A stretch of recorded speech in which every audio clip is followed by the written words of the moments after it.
College sports is a major market nowadays. So much money exchanging hands from ticket sales, merchandise, and even at one point video games. In the past few years, the conversation of if student athletes should be paid has ramped up over the years. Should they get paid and how much? I'm personally all for it. You have guys like Marcus Lattimore, who played for South Carolina, who busted both knees up and wasn't even a chance at NFL ready, or two just recently with Zion Williamson blowing out a shoe and almost suffered a potential career-ending injury. These players put everything on the line while the NCAA collects from them. California has just passed a bill, SB 206, the Fair Pay to Play Act. Senator Nancy Skinner told the Washington Post that the NCAA is an unfair and deeply unjust system. Under that act in California, had to be recent, Zion Williamson would have been able to sign a shoe deal worth almost $10.6 million. To simply say, just pay the athletes, we must first understand where the money's coming from. How do we decide who gets what? Scholarships.com shows that a scholarship can go between $20,000 and $51,000, depending on what school you go to. With all the NCAA divisions combined, the scholarship cost is nearly $4 billion. Chris Smith from Forbes wrote in July of 2016, the SEC made about $660 million in revenue, and the payout was roughly $40.9 million per school.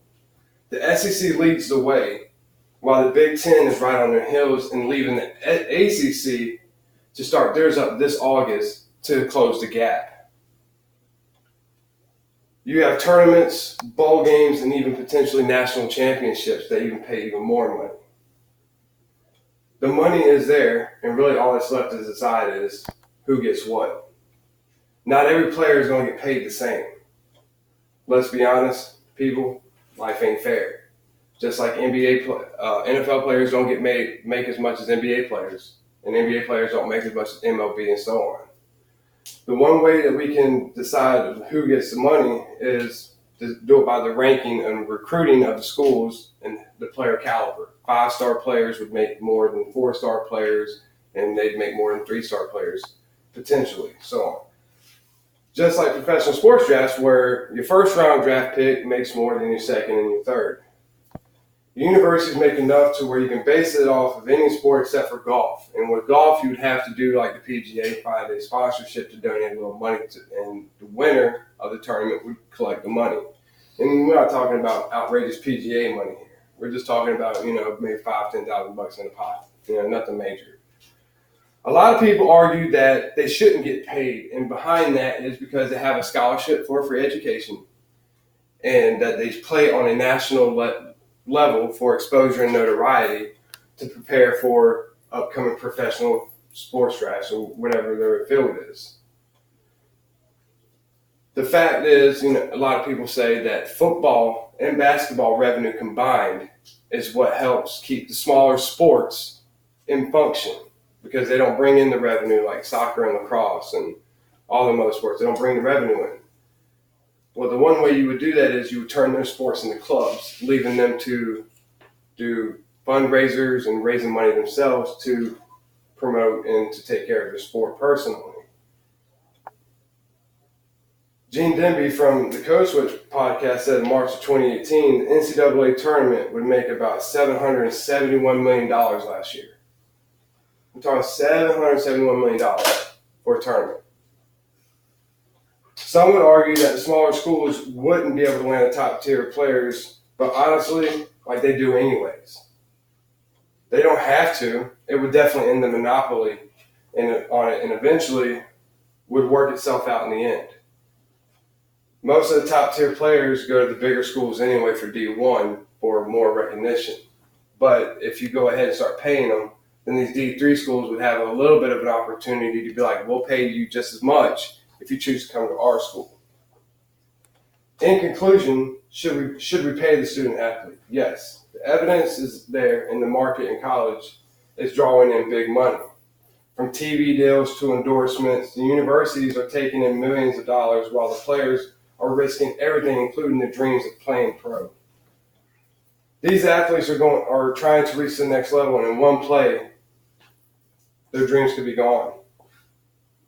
They should be able to make a little bit of money, seeing that they're bringing in the crowds and everybody's coming to see them collectively for ticket and merchandise sales.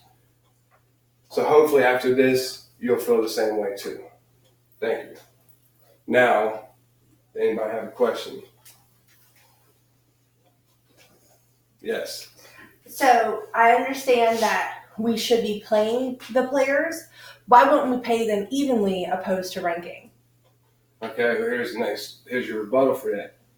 College is preparing people for the future, for their future jobs. And like I stated previously, with coming for your future job, these athletes are trying to be professionals.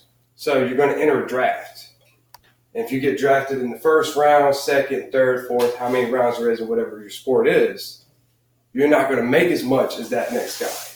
And even when you do go to the pros, you're sitting on a bench where your bench guy is not going to make what the starter makes, and starters aren't going to make what superstars make. So either way you look at it, it's basically done off of notoriety, how good is what you're expected to be at. If you're expected to be a high-list player, you're going to make more. So, to answer it? Absolutely, thank you. Why is it the easiest sports make more money? Football is a lot harder sport, more dangerous than basketball.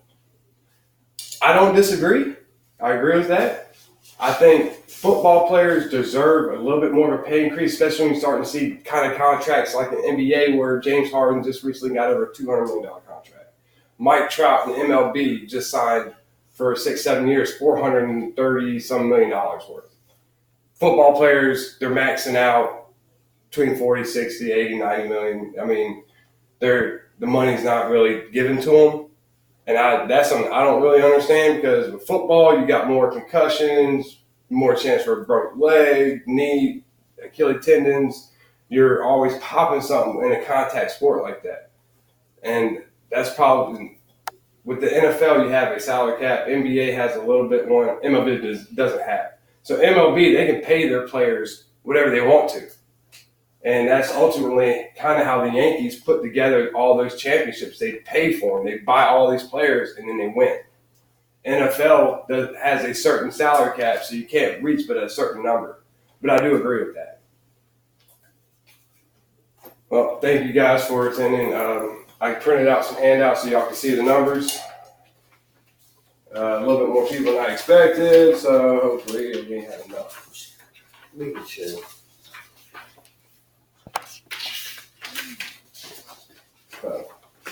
Thank you for your time and patience.